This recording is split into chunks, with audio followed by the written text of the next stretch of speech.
Yo ballers, this is Kicks Contest, I am Ljoha Matras Fly White. And today we're gonna test Jayson Tatum's first signature shoe with Jordan brand, the JT1. Let's go!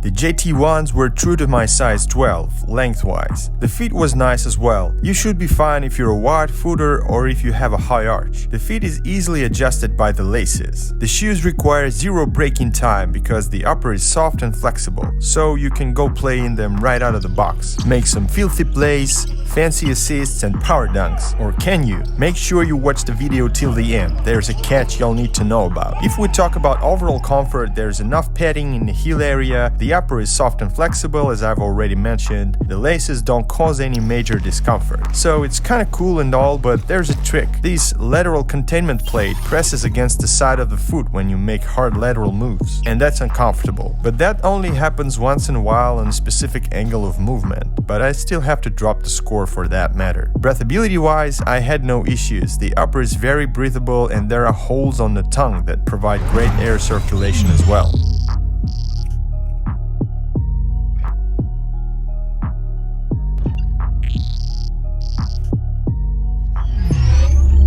JT1 midsole is where Jordan brand designers got creative. There's a visible wide air zoom unit in the forefoot part of the midsole. You can even touch it with your finger. Hopefully no nail or sharp rock pokes it if you take these outdoors, so be careful. There's a solid layer of foam in the heel and it's connected by a plastic insert that overlaps both medial and lateral sides of the shoe, thus providing lateral containment. It's a very unique construction that looks really cool, but it's actually pretty thin and flimsy, and it doesn't give you energy return, unlike that crazy carbon plate in the way of weight 10 by leaning. One of the obscure pros of this system is that if your arch or heel starts itching, you can scratch it without taking the shoe off. That's what I call cutting-edge tech, because otherwise I don't know what they made it for.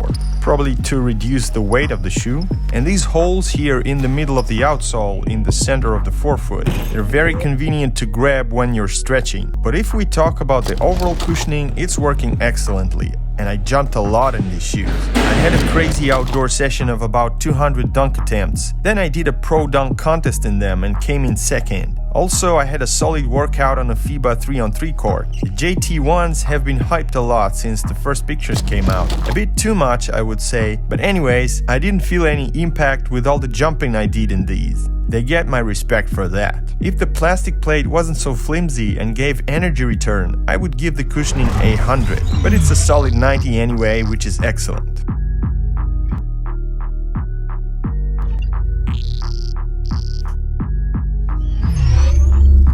JT1 traction pattern is a bunch of multi-directional wavy lines. The first time I tested them, I was on a rubber court and it started raining. Well, it's been raining for 15 hours straight and this is my dunk number 341. Let's go! I was in a jumping mood and I decided I would keep jumping as long as I could or until the shoes would start slipping. When the court got wet, the other guys started slipping and sliding all over, but I didn't. Cause the grip was excellent, even though the shoes don't have a full-length rubber outsole. The rubber is placed strategically in few spots in the forefoot area. In the heel it's just foam with some grooves like it was on the Steph Curry or Jimmy Butler shoes. The bite was awesome on the FIBA 3-on-3 court and on the hardwood too. They gripped well and squeaked.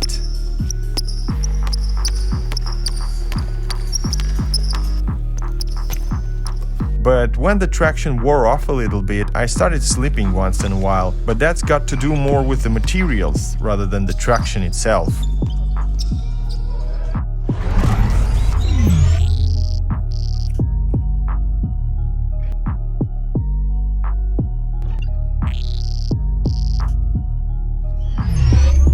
The materials are pretty basic on the JT ones. Textile mesh upper, plastic, polyurethane, a zoom unit in a forefoot, and that's it. No particular bells and whistles, no metal eyelets, even the rubber on the outsole is very minimal. All this brings the production costs down considerably, but that's what you're getting for a retail of 120 bucks, which kinda makes it a borderline budget hoop shoe. But what worries me the most about the materials is the assembly and overall quality of the shoe.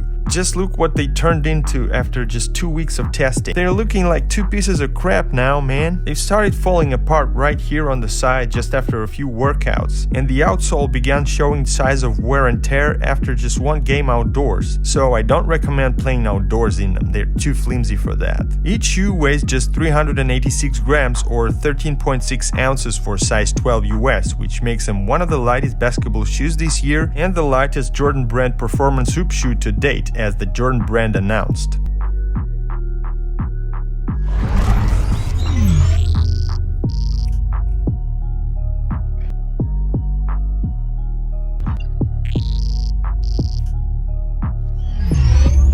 The forefoot lockdown is decent thanks to the lacing system, and there's no wiggle room, so the foot sits nice and tight. There's also this TPU and foam element on both sides of the shoe that provides lateral containment. The heel cup is solid and it provides great heel lockdown, so the overall lockdown is good. What's not good is the lateral out trigger. Firstly, it's not that pronounced, and secondly, there's nothing underneath, just an empty space, which makes it useless. The shoes are not stable at all and easily topple over to the side. I noticed this when I wore them to a first workout. Initially I thought this was the zoom unit I was balancing on and that it creates this weird feeling underfoot. But then I understood that's because there's no foam around the zoom unit. Who was the mastermind behind this wonderful idea is beyond my understanding. When it comes to torsion support,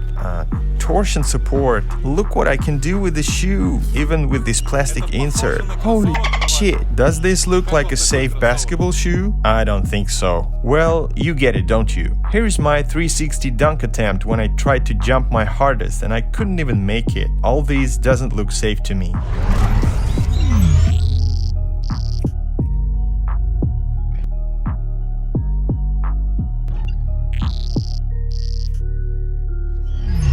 Jayson Tatum's first signature shoe scores 76 points in our tests. Yes, they're light and comfortable, great traction and cushioning. Looks like a great performance hoop shoe, right? Well, not really.